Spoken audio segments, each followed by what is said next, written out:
Fellas, I'm going to be going through every single weight class in the UFC and be picking out the 4 best fighters for each martial art. Now, I have gone for obviously 4 martial arts. I've gone for boxing, kickboxing, wrestling, and jiu-jitsu / submissions.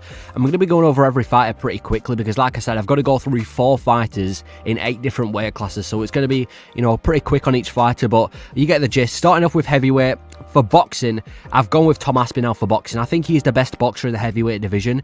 It was between him and Sergey Pavlovich, but considering, listen, he's been doing boxing his whole life. He's never looked terrible when boxing. The only problem is his defense, and he managed to actually knock out Sergey Pavlovich in 1 round.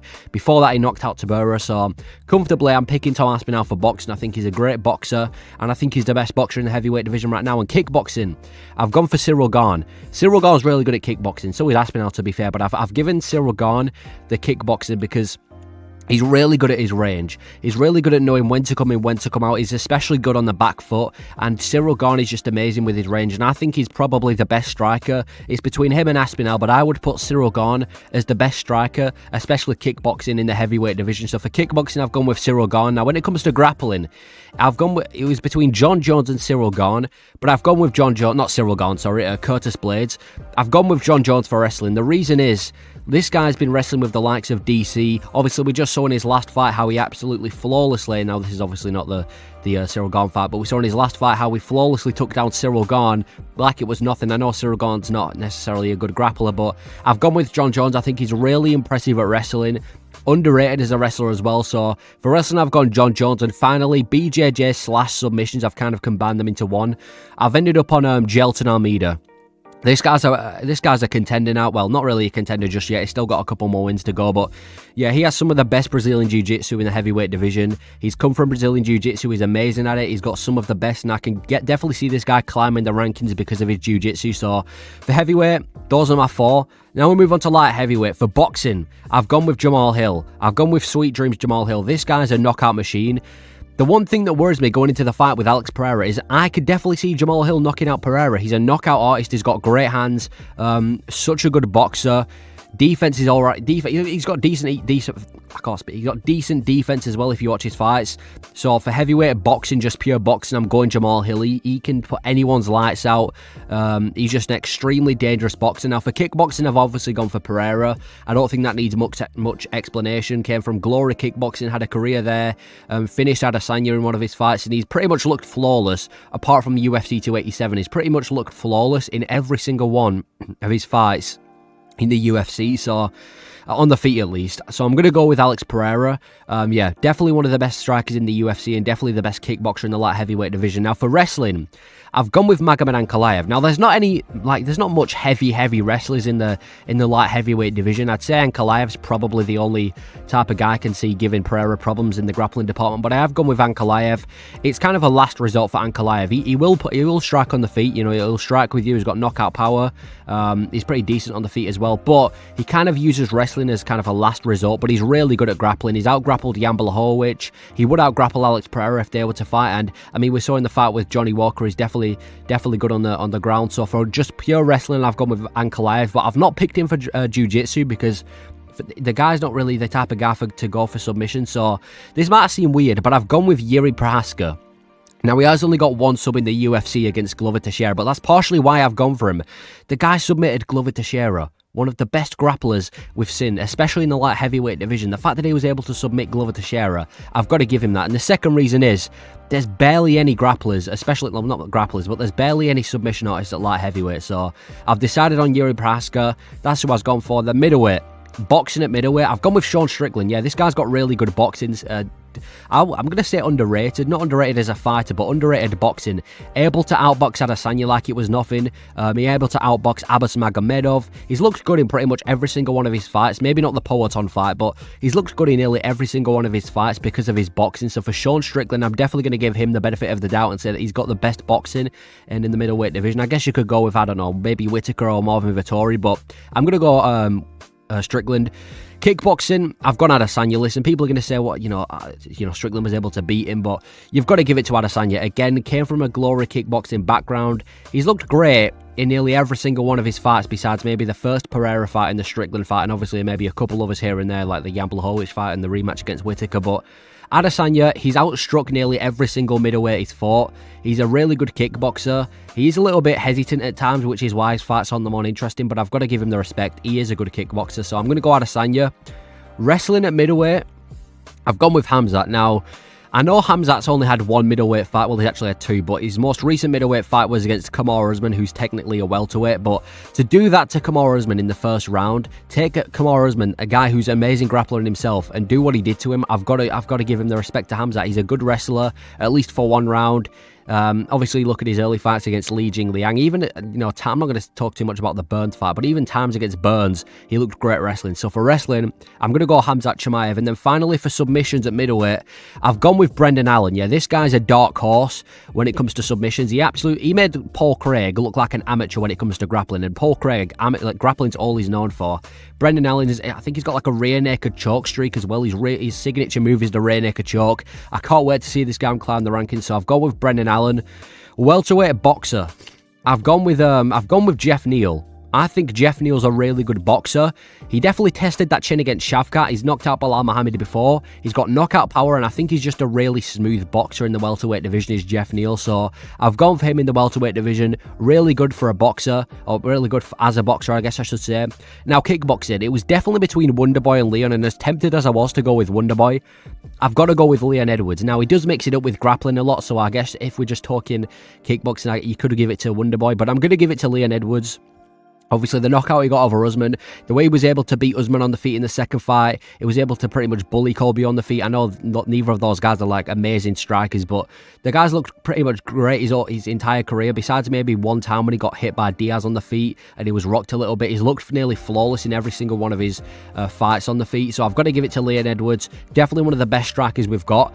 Wrestling, I've gone for Belal Muhammad. I'm not going to go for Usman because, like I said, he has kind of moved to middleweight, or at least his last fight was in. And plus, if we're talking recent, I'm going to have to give Belal his respect. He was able to grapple with the likes of, what's his name, Gilbert Burns, even though there weren't much grappling in that fight, so I probably shouldn't use that as an example. But Vicente Luque, for example, Belal Muhammad, he is an extremely boring grappler, but he can grapple, and I've got to give him that. He's a good wrestler, not a good finisher, but he's a good wrestler. And finally, for submissions, I've not gone for Gilbert Burns, I've gone for Shavkat. I feel like when it comes to MMA submissions, MMA jiu-jitsu, I think Shavkat is better than Gilbert Burns. Obviously, Gilbert Burns got this massive jiu-jitsu resume behind him, but I do think that Shavkat is a better submission artist than Gilbert Burns. He's got more submissions in his MMA career, especially recently. He's on a streak of submissions, so I'm going to have to give submissions to Shavkat, and that's why I think he could be dangerous against Leon Edwards. Lightweight, boxer, I've gone for Dustin Poirier. Again, kind of controversial considering he has just been knocked out by Gaethje, but I feel like Gaethje is more of a steamrolling type of guy. He's got so many different attributes that make him tough. When it comes to pure boxing, I'll give it to Poirier. The knockout he got over McGregor, even in the rematch, even in the trilogy against McGregor, he looked great. There was times when he looked good against Chandler. That was a bit of a back and forth fight. But overall, I've got to give Poirier his respect. He is a good boxer. Not great, not extremely well rounded. Obviously, that chin has just been tested. But as a pure boxer, I've got to give respect, and I've got to, give Poirier his props for that. Kickboxer, I've gone Rafael Fiziev. Again, he's had a lot of problems recently. Obviously, he lost to Gaethje. He got injured against Gamrot. But look at Rafael Fiziev. This guy's got some of the cleanest Thai boxing and kickboxing I've seen in the UFC. Dismantled Rafael Dos Anjos. He looked good in his past fights, especially against Mark Jacasey as well, which is a fight I'd never expect to see. But overall, Rafael Fiziev is a really, really good striker, really good kickboxer. And I'm going to say he's the best pure Thai boxer and kickboxer we've got in the lightweight division. Wrestler, doesn't really need much talking. Islam Makhachev, definitely the best wrestler. He's out-grappled every single opponent he's ever fought. As Islam Makhachev looked great against Oliveira, looked great against Volkanovski. And those two are classed as heavy wrestlers as well. Maybe not Volkanovski so much, and maybe Oliveira's more of a jiu-jitsu guy, so that completely just disregards what I just said. But no, I'm going Islam for lightweight wrestler. Don't think it needs much explanation. And then for submissions, I've gone Oliveira. You can't doubt him. Submitted Poirier, submitted Gaethje. I think he's got a submission record in the UFC as well. And he's one of those fighters where you could be winning the fight, and then he could just pull a submission out of nowhere, Oliveira, because he's that good at submissions. Definitely some of the best Brazilian Jiu-Jitsu in the UFC. So I've gone for him in the lightweight division. I've got to give respect to Oliveira. Now, featherweight, best boxer. I've gone for Max Holloway. Now, he has been outboxed by Volkanovski, so that really tempted me to put Volkanovski for boxing, but I think Holloway uses his boxing in his fights better than Volkanovski. Plus, Volkanovski does not like to mix it up with wrestling quite a lot as well. I'm stumbling on my words here. Max Holloway, though, yeah, best boxer. He's never really looked terrible in a fight on the feet, except for the Volkanovski trilogy. Even the other 2 fights against Volkanovski, he looked good. So, Volkanovski, some of the best boxing in the UFC. And then for kickboxing, I've gone for Yair Rodriguez. Again, pure kickboxing.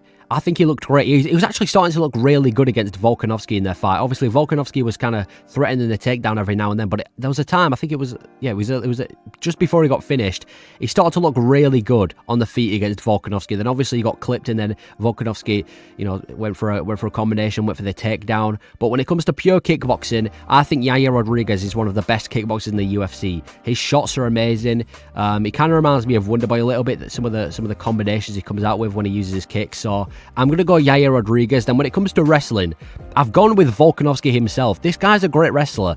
Hung in there with Islam Makhachev, which not much fighters can do. Dominated Yair Rodriguez when he was grappling with him.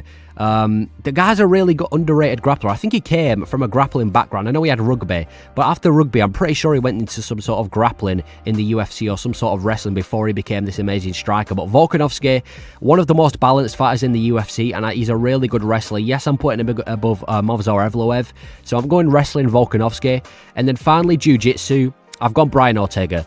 Yeah, Brian Ortega is one of those fighters where he's kind of just cheated the rankings. The only reason he's so highly ranked is because of his jiu-jitsu. Again, kind of like Oliveira, he's one of those fighters you could be battering in the whole fight and he can pull a submission out of nowhere. Look at the Volkanovski fight.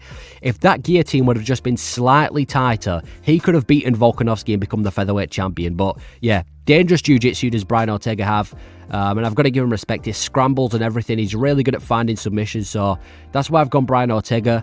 Bantamweight, best boxer, I'm going Peter Yan. I know he's on a 3-fight losing streak and he hasn't looked great in his most recent fights, but his boxing hasn't looked terrible in any of his recent fights. The O'Malley fight, it was a bit of back and forth on the feet, and he kind of did, I'm not going to say he got robbed, but it was a controversial decision. The Merab fight, there was literally not much striking in there. It's mainly just Merab absolutely dominating him, wrestle fucking him in the grappling department. The Aljo fight, he was winning on the feet. It was only when Aljo was backpacking him when he lost. And you look at every other fight, beating Sandhagen, beating the other guys that he beat, the knockout he got over Faber. I've got to give Yan his respect. I've said that about pretty much every fighter now, but I've got to give it to Yan. He's a really good boxer, and I think he's the best in the bantamweight division. Kickboxing, though, I've got to go O'Malley as well. Yeah, I think he's the best kickboxer in the UFC.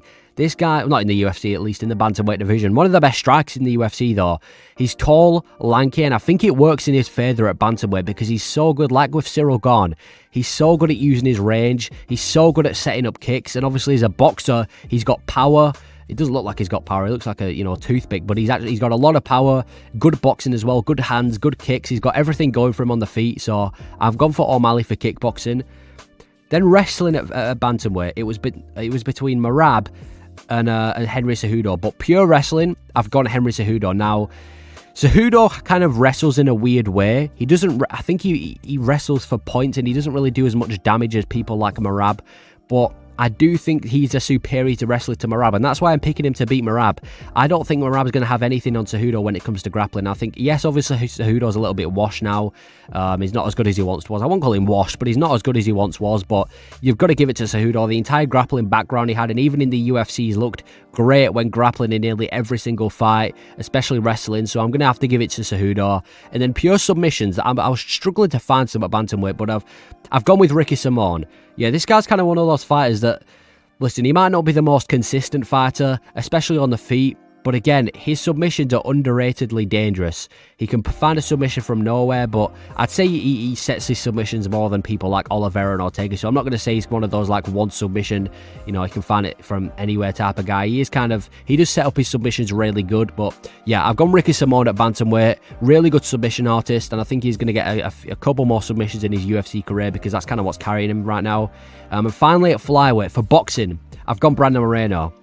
One of the best boxers in the UFC. This guy's outstruck pretty much every opponent. Now, he's got power, he's got combinations. He's just overall a really good boxer, is Brandon Moreno. And when it's on the feet, that's his bread and butter on the feet, especially when boxing. I've also picked Brandon Moreno for kickboxing as well. I think on the feet, This guy is ahead of pretty much every flyweight. Kai Kara-France is an amazing striker, and Moreno was able to make him look like an amateur in there. Overall, Moreno's just great on the feet. He does kind of, I'm not going to say he struggles with power, but that's kind of his weak spot. He struggled with Pantoja's power and Figueiredo's power, but overall as a boxer and a kickboxer, I think Moreno, as just a pure striker, he is the best in the flyweight division. Wrestling. This is going to be quite controversial. I've gone for Muhammad Mokaev. I know a lot of people might not, he might be too early in his career to say this, but this guy is dominated in the grappling department in every single one of his fights in the UFC so far. His first fight, he got a really quick submission. Obviously, dominated Tim Elliott as well when it came. Well, maybe didn't dominate Tim Elliott, but especially in the later rounds of the fight, looked great against Tim Elliott. This guy can find submission from everywhere. But I'm going to go wrestling for Muhammad Mokaev. 23 years old. I think he is 23 anyway. Either 23. Yeah, he's 23, I think. But no, really good wrestling is Mokaev got, and I think he's going to definitely pose a lot of problems to these flyweights, and he could even be a future flyweight champion because he's so young, he's got a lot of potential. So I've gone Mokaev for wrestling. And jiu-jitsu at flyweight, I've gone Pantoja. I don't think that needs much explanation either. Submitted Brandon Royval. He submitted Brandon Moreno a few times as well. This guy's so good on the ground. So good on the ground. He's like a wizard on the ground. It's like you make one good move, Pantoja's already a step ahead of you. He's so good at finding submissions, so good at kind of backpacking you as well. Overall, one of the best, if not the best kind of grappler in the flyweight division, the flyweight division. But that's it. Those, in my opinion, the four best martial arts. Well, the four martial arts are boxing, kickboxing, wrestling, and jiu-jitsu. I've picked 4 of the best fighters. Let me know if you agree or disagree. That's my personal opinion. But yeah, thank you for watching.